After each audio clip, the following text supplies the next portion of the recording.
Hello दोस्तों, मैं विशाल राज Magadh classes के यूट्यूब चैनल पे आपका स्वागत करता हूं। दोस्तों, आप लोग पढ़ रहे हैं भोजन और भोजन के अवयव। तो भोजन के अवयव में जिन विद्यार्थियों को तत्काल ऊर्जा चाहिए था उनके लिए हमने कार्बोहाइड्रेट पढ़ाया था। जिन विद्यार्थियों की और भी ऊर्जा की आवश्यकता थी उनके लिए हमने वसा पढ़ाया था, और जिन विद्यार्थियों को मसल बनाना था उसके लिए हमने प्रोटीन पढ़ाया था। तो दोस्तों, आज की क्लास में आप लोग पढ़ने वाले हैं विटामिन के बारे में। कल की क्लास में पढ़े थे आप लोग प्रोटीन। प्रोटीन को कहते हैं शरीर वर्धक भोजन, और वसा को कहते थे आप लोग ऊर्जा की फैक्ट्री।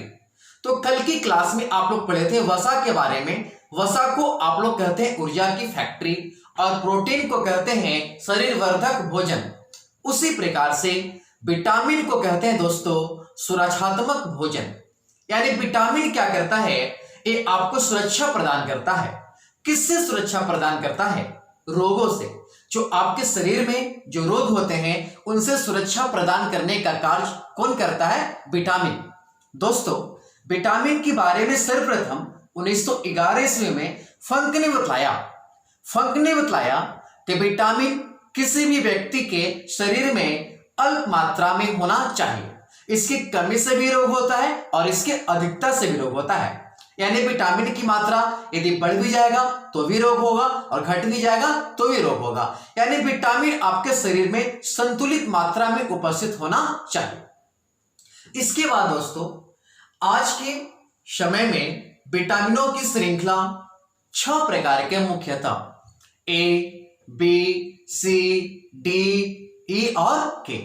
तो इस प्रकार से दोस्तों आप लोग को आज की क्लास में मैं विटामिन और उसके स्रोत और विटामिन से होने वाले रोग, यानी आपको रोग जब होगा तो आप क्या सेवन करेंगे कि आपका शरीर रोगों से लड़ने में सहायक होगा, इस सारी जानकारियां इस वीडियो के माध्यम से मैं आपको देने वाला हूं। जो हमारे चैनल पे नए बच्चे हैं वो पूरे वीडियो को पहले देख ले, क्योंकि आपको मैं पढ़ा रहा हूं एक्सप्रेस कोर्स। यानी तमाम जितने भी कंपटीशन होंगे, मैंने जो यहाँ पे तथ्य इकट्ठे किए हैं, ये आपके सीटेट, एस्टेट है ना, और भी किसी प्रकार के प्रतियोगी परीक्षाओं के लिए काफी महत्वपूर्ण कंटेंट आप लोग के लिए मैं इकट्ठा करता हूं। और यदि आप इतने बात को माइंड में रख लेते हैं तो आपको इंडिया का कोई भी एग्जाम छूटने वाला नहीं है। तो आइए हम लोग स्टार्ट करते हैं विटामिन के बारे में दोस्तों, और देखते हैं विटामिन क्या है।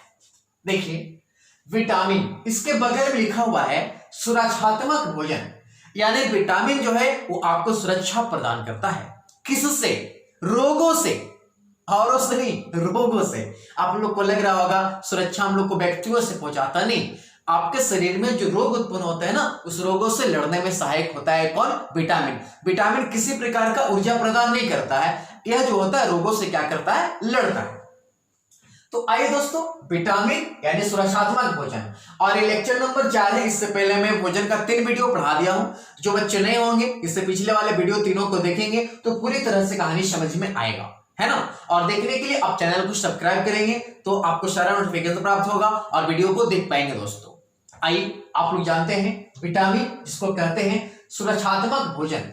दोस्तों, फर्स्ट विटामिन का खोज फंक ने 1911 ईस्वी में किया था। कभी कभी सीधे सीधे क्वेश्चन आ जाता है कि विटामिन का खोज कौन किए थे, तो आप याद रखेंगे विटामिन का खोज फंक नामक वैज्ञानिक ने 1911 ईस्वी में किया था। अगली बात दोस्तों, विटामिन ऊर्जा प्रदान नहीं करता। मैंने बोला पहले ही कि विटामिन एक किसी प्रकार का ऊर्जा प्रदान नहीं करता है, ये आपके शरीरों में रोगों से लड़ने में क्या होता है? सहायक होता है।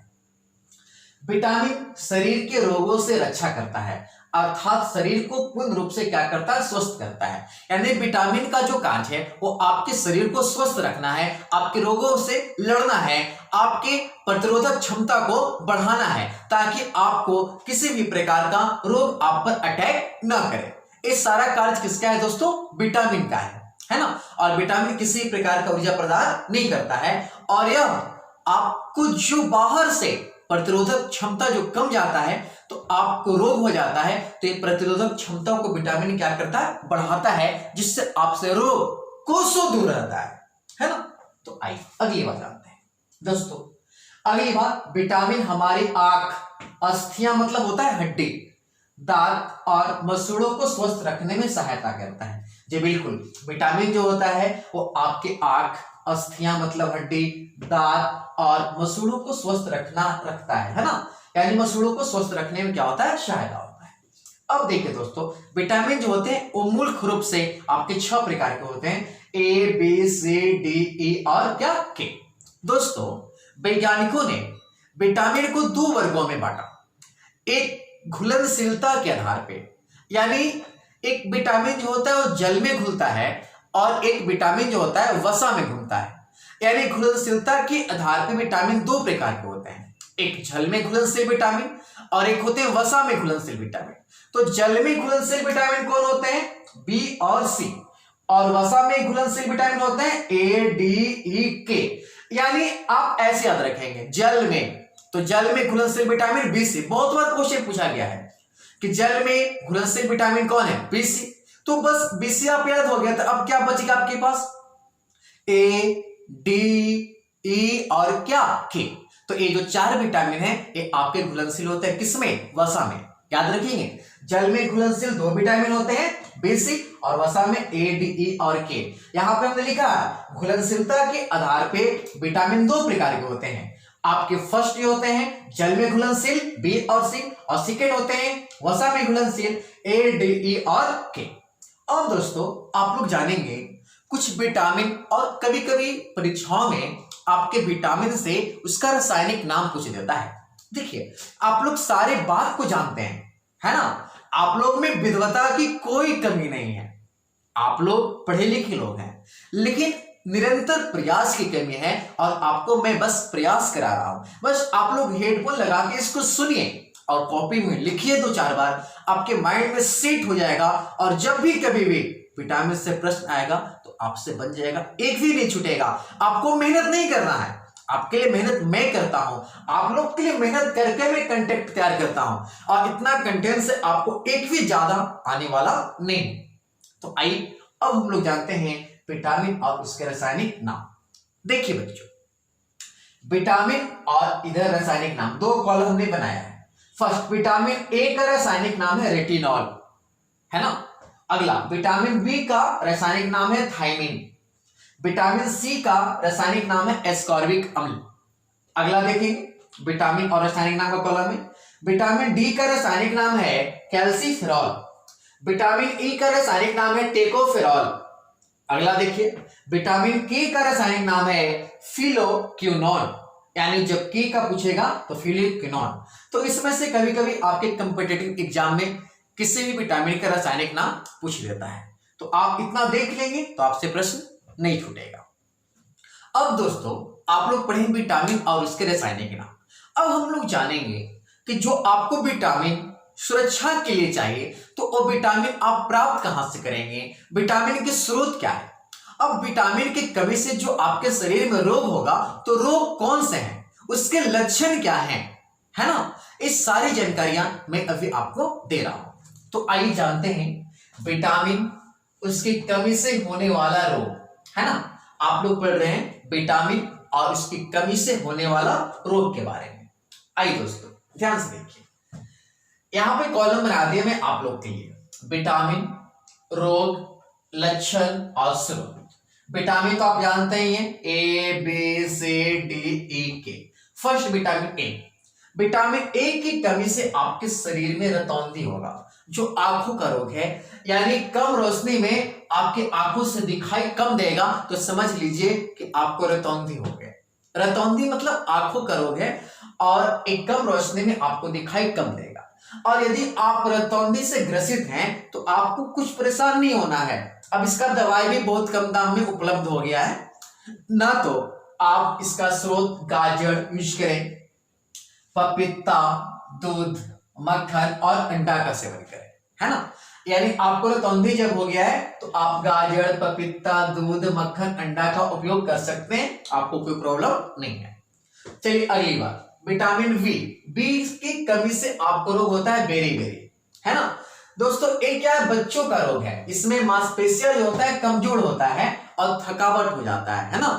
बेरी से क्या होता है, मांसपेशियां कमजोर हो जाता है और थकावट हो जाता है बच्चा, है ना। अब देखिए, इसको दूर करने के लिए आपको पसंदीदा भोजन है, स्रोत है मूंगफली खाइए, आलू खाइए, बिना पॉलिश किया हुआ चावल और दाल खाइए। क्योंकि याद रखिएगा, पॉलिश करने पे चावल और दाल से ना विटामिन बी नष्ट हो जाते हैं, इसलिए आपको बिना पॉलिश किया हुआ जब चावल खाएंगे तो विटामिन बी की मात्रा उसमें क्या होगा, उपलब्ध होगा। इसलिए यहां मैंने लिखा कि बिना पॉलिश किया हुआ चावल। अगले सी देखेंगे। सी का इसका रोग है, विटामिन सी की कमी से होने वाला रोग है अस्कर्वी। अस्कर्वी क्या होता है ना कि आपके मसूड़ों में खून आ जाता है ना। आप लोग कहीं ब्रश करते होंगे तो मसूड़ों से खून आ जाता होगा, है ना। या घाव भरने में समय लगता है, यानी कहीं पे आपका शरीर कट छिड़ जाता है तो घाव जल्दी ठीक नहीं होता है, तो आप समझ लीजिए कि आपको विटामिन सी की क्या है, कमी है। और इसका प्रमुख स्रोत आंवला है। और इसके अलावा आप लोग और भी खट्टे फल ले सकते हैं, नींबू प्रजाति का, नींबू, संतरा, अमरूद ये खा सकते हैं, तो विटामिन सी की आपको क्या होगी, पूर्ति होगी। चलिए अगली बात, विटामिन डी। देखिए दोस्तों, विटामिन डी की कमी से आपको रोग ये होगा, रिकेटस होगा। ये रोग बच्चों में होता है और हड्डियां कमजोर हो जाता है। विटामिन डी की कमी से यदि बच्चों में रोग होगा तो उसको बोलते हैं रिकेटस, और यदि बड़ों में रोग होगा तो उसको बोलते हैं ऑस्टोमलेशिया। यानी विटामिन कहने का अर्थ है डी से बड़ों में कमी होगा तो बड़ों को जो रोग होगा ऑस्टोमलेशिया, और बच्चों को जो रोग होगा उसको कहते हैं रिकेटस। और इसमें होता है क्या, लक्षण क्या है, तो हड्डियां आपका क्या हो जाएगा, कमजोर होगा, है ना। किस विटामिन डी की कमी से, डी। अब विटामिन डी का सबसे सस्ता स्रोत है सूर्य का प्रकाश, है ना। या आप ऐसे क्षेत्र में रहते हैं जहां सूर्य बहुत कम निकलता है तो वहां पे आप मछली का तेल सेवन करें, या दूध खाएं, या अंडा खाएं, है ना। उसमें भी आपका विटामिन डी भरा पूरा होता है। चलिए अगली बात, विटामिन ई। देखिए दोस्तों, विटामिन ई की कमी से बंझापन होता है। बंझापन कहने का अर्थ है प्रजनन क्षमता में कमी, यानी आपको संतान की प्राप्ति करने में कठिनाइयों का सामना करना पड़ सकता है। तो इस प्रकार की यदि आपको शरीर में कमी हो तो आप ज्यादा मात्रा में गेहूं, हॉर्लिक्स का भी सेवन कर सकते हैं, है ना। गेहूं, चना, मटर, मांस, पत्तेदार सब्जियां का सेवन करेंगे तो आपको बंझापन नामक दूरी क्या होगा, दूर होगा, जिससे बंझापन जो होगा दूर होगा। अब बंझापन कौन से विटामिन की कमी से होता है, ई। अब देखते हैं विटामिन के। कभी कभी देखते होंगे कि आपको यदि शरीर का कोई भाग कट जाता है तो ब्लड नहीं रुकता है, तो आप समझ लीजिए कि विटामिन के का क्या है, कमी है, यानी रक्त का थक्का नहीं जमता है, इसलिए आपका ब्लड जो है नहीं रुक रहा है। तो विटामिन के से होने वाला जो रोग है वो है आपका रक्त का थक्का नहीं जमना। और इसका लक्षण क्या है कि कटने के बाद खून जल्दी रुकता नहीं है। यदि नहीं रुकता है तो समझ लीजिए विटामिन के की कमी है। चलिए इसके आपको दूर करने को उपाय क्या है, क्या खाएंगे तो दूर होगा, तो इसके लिए उपाय है अंकुरित अनाज का सेवन कीजिए, गोभी, है ना, पालक, बंधा गोभी, इस प्रकार से आप सेवन करेंगे तो आपको विटामिन के की कमी क्या होगा, पूरा होगा। अब दोस्तों आप लोग के लिए यहां पे 3 महत्वपूर्ण तथ्य लिख दिया है जो कभी कभी एग्जामिनेशन में पूछ देता है सीधे सीधे। चावल को पॉलिश करने से कौन सा विटामिन नष्ट होता है, तो याद रखेंगे चावल को पॉलिश करने से विटामिन बी नष्ट हो जाता है। अगला, विटामिन बी12 में कोबाल्ट पाया जाता है। सीधा सीधा क्वेश्चन आता है कि विटामिन बी12 में उपस्थित होता है तो कोबाल्ट। अगले दोस्तों, विटामिन डी और के का संश्लेषण हमारे शरीर में होता है। आपसे सीधे सीधे क्वेश्चन होगा कि कौन सा विटामिन का संश्लेषण हमारे शरीर में होता है, तो याद रखेंगे डी और क्या, के, इसका संश्लेषण हमारे शरीर में होता है। तो आपको इस प्रकार से विटामिन के तत्व थे जो काफी मैंने मेहनत करके आप लोग के लिए तैयार किया है, और आप लोग इसको पढ़िए और लिखिए। ऐसा नहीं है सीटेट, टेट या दुनिया का कोई एग्जाम हो, आप बीपीएससी दे रहे हैं, है ना, या किसी भी प्रकार के कंपटीशन की तैयारी कर रहे हैं, तो आपके लिए काफी मैं उपयोगी वीडियो बना रहा हूं। और आप लोग इसका पढ़िएगा, पहले सुनिएगा मेरे समझाने के तरीके को। आप लोग वीडियो नहीं देखते हैं, है ना, इसको देखिए अच्छी तरह से। आप देखते हैं बंद कर देते नहीं, लगातार देखिए। मैं 15 मिनट का तो वीडियो बनाता ही, उसको एक बार देख लीजिए, फिर स्क्रीनशॉट ले लीजिए और कॉपी पे लिख लीजिए। आपको कामयाबी से कोई रोक नहीं सकता है और आप सफलता का सेब खाएंगे दोस्तों, है ना। तो आज के लिए इतना ही होगा, फिर मिलते हैं हम आप लोग से नेक्स्ट डे। आप लोग इसका स्क्रीनशॉट ले लीजिए।